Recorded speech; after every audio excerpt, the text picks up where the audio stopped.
What's up, everybody? Welcome to my YouTube channel. My name is Victor and I help people navigate their spiritual awakening or ascension process.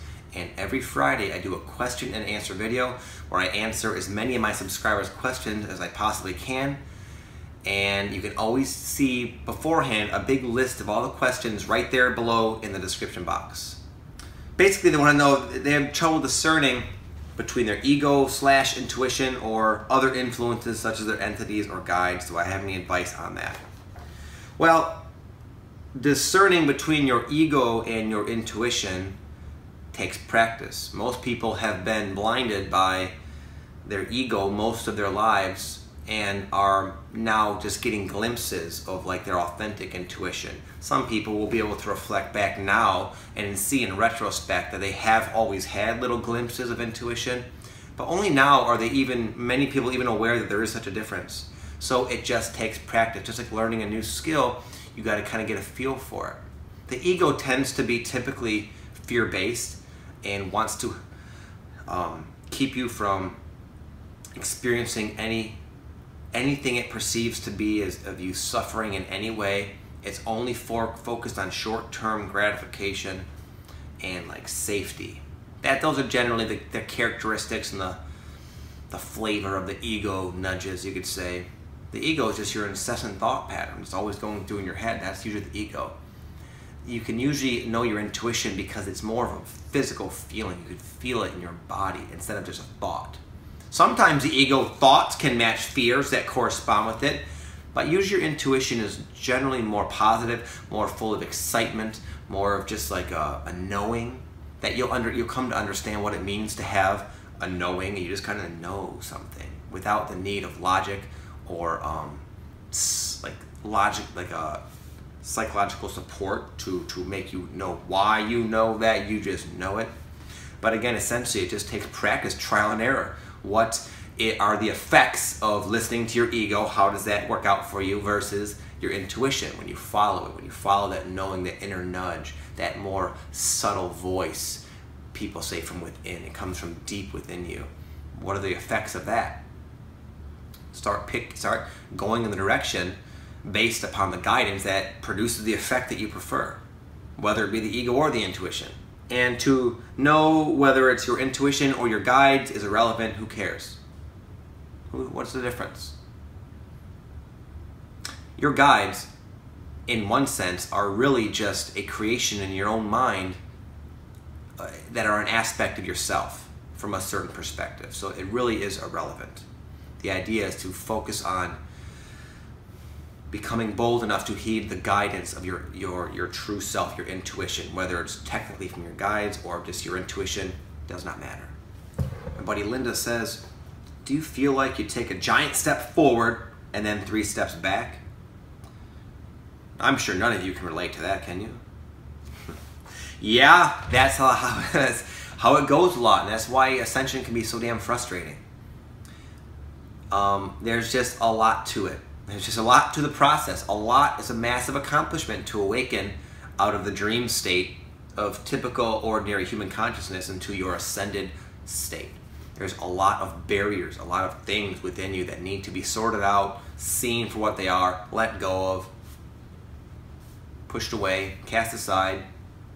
And it's this process that allows that to happen, because it's kind of like a lot of people have the idea that we're like transcending the ego, getting rid of the ego. The ego is probably just still going to be there, but it's going to be more in harmony, reconditioned, reprogrammed to be in alignment with your true self, to actually know its role of a simple little tool of your holistic being that is helpful in common day-to-day interactions, making it to an appointment on time, you know, helping you kind of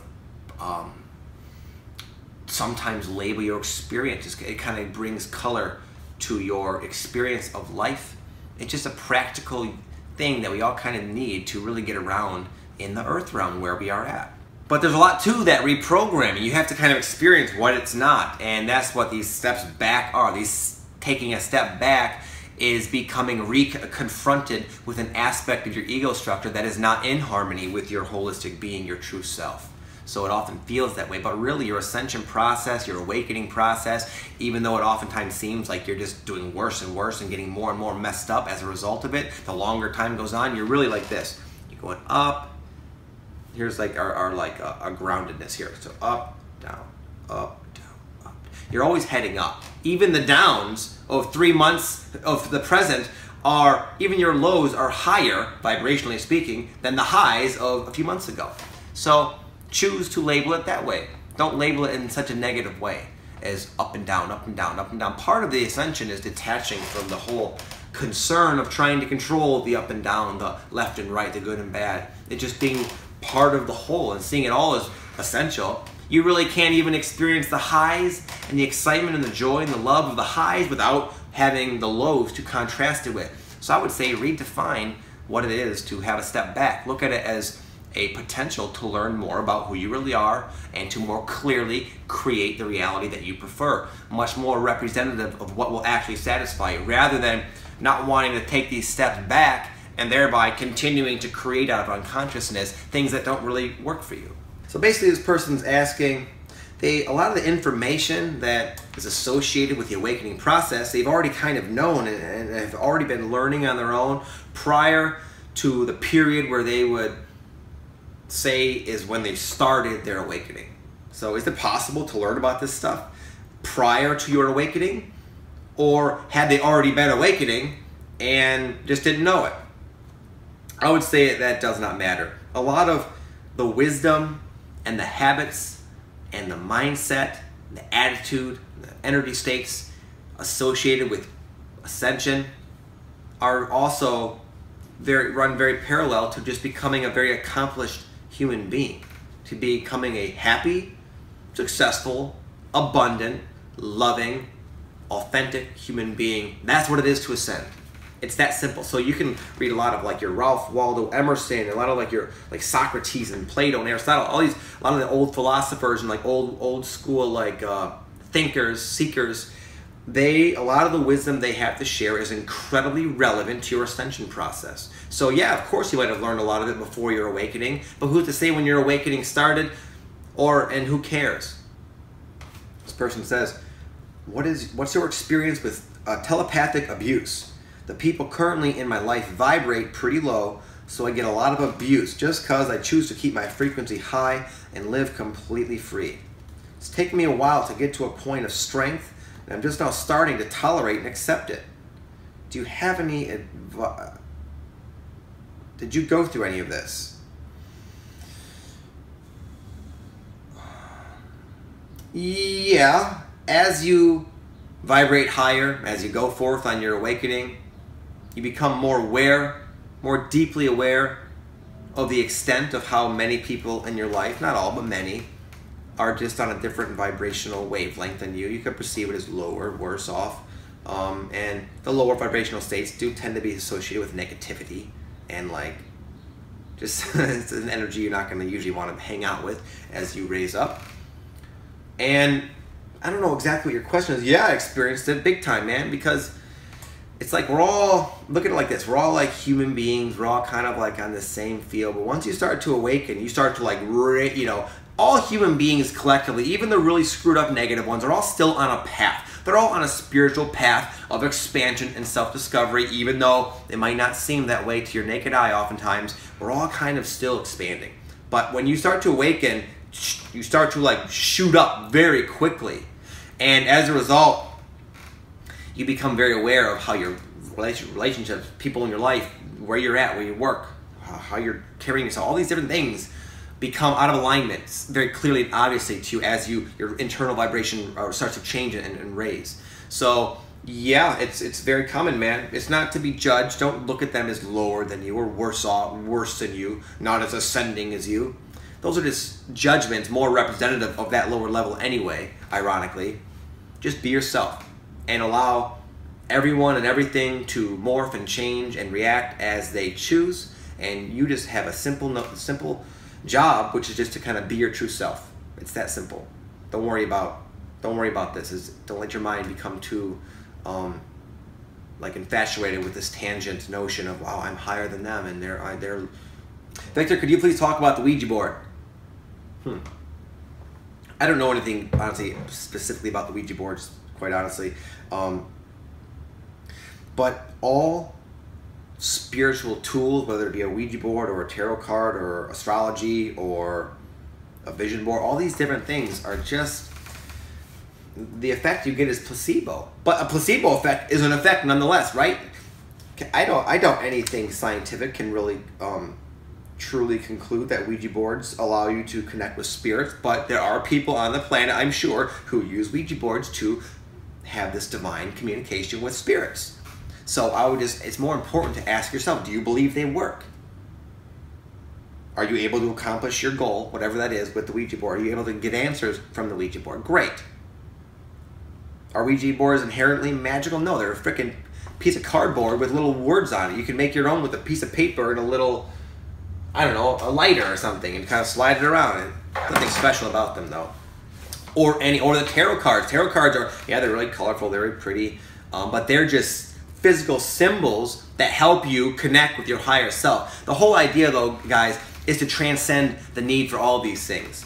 Although, there is usually a point in your path where they are helpful. So with that said, don't be in a rush to do that, but expect yourself to be eventually confronted with the option to move beyond this, and just, instead of asking a Ouija board, just ask yourself. Just communicate in your mind with these people, these spirits, whatever. So this next one is just it's a very common and somewhat unfortunate situation that some people find themselves in. It's never easy. But basically it says they're a newly awakened soul, they're seeking guidance, they know they're a healer, a light worker, it's their mission to help and serve, but since their awakening has kind of catapulted their vibration, they're starting to see their fiance as very negative and pessimistic, and they know this person has a good heart, but they don't know what to do about it. And there's no person, book, thing out there can ever answer these types of questions. These questions you guys have that are very personal to you and your relationships, they're part of your life journey and unfoldment and theme you chose to explore. And don't even ask people like me. You just sit with it. Don't be so quick to make a decision based on something you read, or if I said, oh, you gotta let him go. Don't just listen to me and say, okay, I'm gonna let him go. No, man, you gotta ask yourself. Sometimes when you awaken, you become aware of how negative some people are, but a lot of times you become aware of how negative you are. So don't be so quick to judge them. There's reasons for experiencing certain faces of certain people at certain times that are relevant to your life's unfoldment, and I would just allow your life to unfold, because whether you stay or go, that's going to be obvious, and you will know when the time is right. How will we know we've fully ascended? I have no idea. No one can tell you that. There's a lot of people that'll say they can tell you that, but I would take that information with a grain of salt personally, because how does anyone really know? What does ascension really mean? Question everything, man. Don't be so on the hunt for like definitions. I could list you 5 bullet points to know that you fully ascended. And it's going to be real satisfying to your mind. It's going to feel good, something to shoot for. But who am I? Where did I get these damn bullet points from? Who am I to say that? And I think the idea of ascension is like you just get somewhere. It's just we're on the ascension journey. We're always ascending. Even human beings are not ascending. In a sense, they are ascending. They are growing. They are expanding. Every moment that passes through their life is an expansion, is a progression towards enlightenment, unification with the whole. So we're always ascending, just at different rates. How will we know when we fully ascended? I would say, to maybe answer your question, how do you know when you've successfully made it to the 4th density Earth, if that's what's even happening?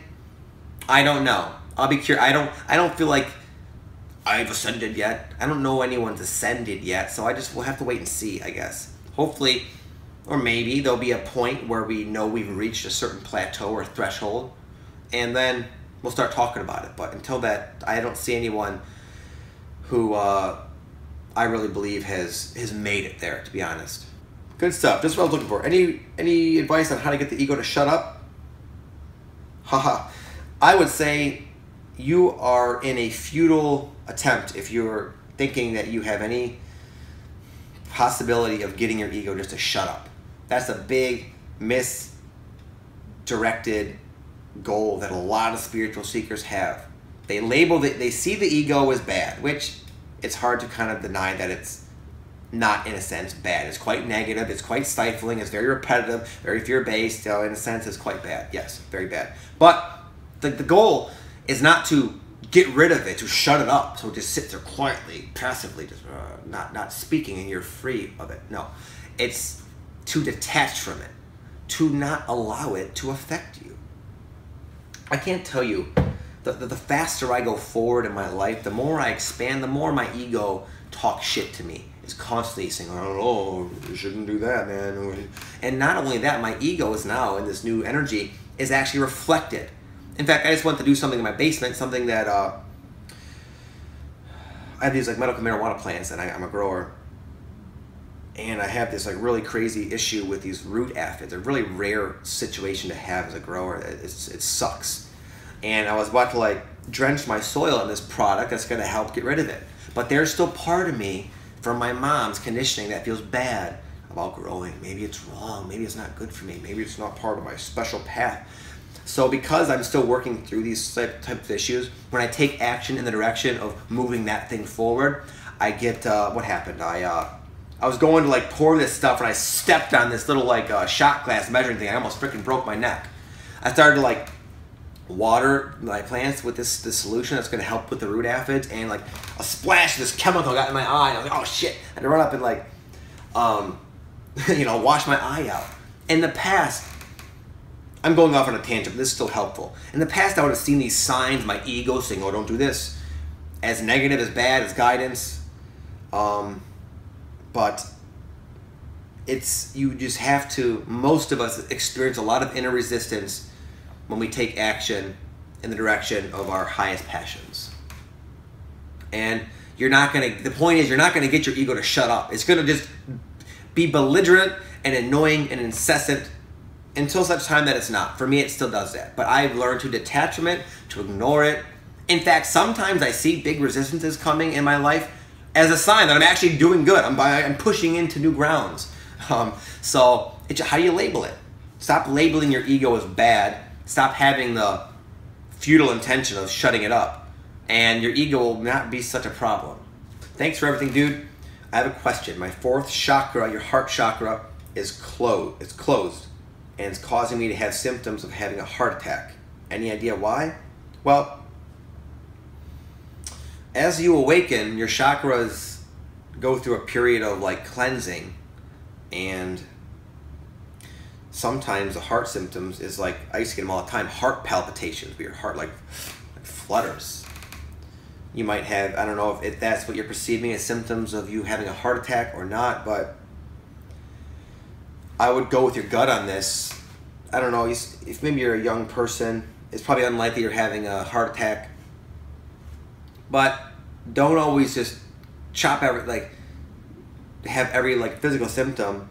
Even though it might be an ascension symptom, it also might be something you want to get checked out. I'm not saying you need to get it checked out, but I can't give you a special little method to open your heart chakra. Awaken your Kundalini energy, and that will help open all your chakras. I have a program for it. I'll leave a link. That's what you can do to clear out your chakras. But oftentimes when our chakras are being purging these denser energies, there's symptoms involved. You get head pressure when it's your higher chakras. You might feel very like get like a sore throat, or like sinusy and like sick, or feel very soft-spoken and like timid when you're like this chakra, your throat chakra is blocked. Your heart chakra, yeah, heart palpitations. There's all these different symptoms that correlate to the different chakra activations you're going through. But if your gut is saying this isn't a big deal, then I would just ignore it, man. It's just a symptom. I would not have the aim of trying to quickly get rid of the symptom. Just allow them to be there. Don't resist them so much. They're just indicative that there's something going on with you. Energy healing and releasing, and that's a good thing. Like for a while, I used to get like really lightheaded, like real dizzy for no reason. I'd just stand up and I'd like have to faint. And at first I was like, wow, what's happening to me? Why is this is bad. But as I became more comfortable with it and started to kind of see it was associated with like me reaching new consciousness heights, I was like, oh, cool, I'm getting these head things again. I started to kind of actually feel good, almost like, ooh, nice, like a buzz almost. So you have the choice on how to label all this. I get the heart palpitations sometimes. I used to all the time. It feels kind of nice. I kind of like it. It's pleasant. But if you have a fearful definition that, whoa, something's wrong, you could have a really intense experience. But it's all tied to your own definitions. Hi, Victor. I've always had feelings that I don't belong to this place, Earth. I feel like I want to go back home. How can I make physical contact with my guides? Well, these are two different questions. I have a whole video about how to contact your guides. It's one of my earlier videos. I think it's titled like 3 or 5 or 7 techniques to communicate with your spirit guides. Just look that up. That'll be a more in-depth explanation. But the feeling of wanting to go home is a transient feeling that always goes away unless you really fester on it. As you awaken, you become more aware of how much you don't really care for being here, how dark the world really is. At the same time, parallel to that, you become aware of how awesome you are, how different an awakening spirit really is from like most people, places, energies, and it's a natural conclusion in your mind to say, I just want to get out of here. I don't want to be stuck here with all this negativity. But the reality is, and you'll come to find out more clearly, is you chose to come here. You chose to come help. You're just not done awakening yet, so you don't know how to help yet, and you just gotta go through your process. You just have to let it unfold and be with those feelings. It's okay to feel that way. I feel that way sometimes, not so much anymore. I did a lot though for a while there. I would sort of like secretly wish death upon myself because I am not afraid of death. I've experienced like the other side, you could say, and it's awesome. It is in a lot of ways much better than being here, so I get it. But there's nothing I can say to take away that feeling, except to be an example and a voice to say that it goes away and is replaced with enthusiasm and actual gratitude for being here. You're here during a transition, an event that is so wild that it's drawing the attention of all of creation. This one little earth realm, in the midst of all of creation, all the different dimensions, all the different planets, all the different galaxies, all are watching this moment in history. There's a lot of souls that wish they could be here right now in your shoes. They trade places with you probably. But you, for whatever reason, were granted permission to be one of the few here. So I'm not saying to be grateful for it in this state of being you're currently feeling, because that's difficult. But start to explore that. Start to like look at it. Don't dwell so much on, because the more you dwell on how much it sucks here and how much you wish you'd be gone, the more sucky it's going to be. The more sucky it's going to be experienced. The more you're going to want to leave. You're just going to amplify that state of being. So unless you're willing to kill yourself, and I don't assume you are, because you shouldn't, you should stay here, then it's only helpful to accept that you're here. And then you can start enjoying it more. Your experience and your feelings and inner state will start to change based on your attention in a different direction. So that's it. That's it, guys. I hope you enjoyed this video. I wish you all well. I hope you have a phenomenal weekend. I'm sorry this is going up on Saturday. My whole schedule was sort of delayed because of the effects I'm feeling. I usually make a Thursday video, but that's going up today, Friday, when I'm shooting this, and this will go up Saturday. But it just would not come together. I felt so off my game, just so miserable that I attempted to make the video, and it just, I would have lost half my subscribers. It was not going to come out right. It was not going to be good, okay? So anyway, normally they will be on Friday, okay? And if you guys have any questions, I'll hook you up next Friday. Leave them in the comment section below. And other than that, I will see you guys. Peace.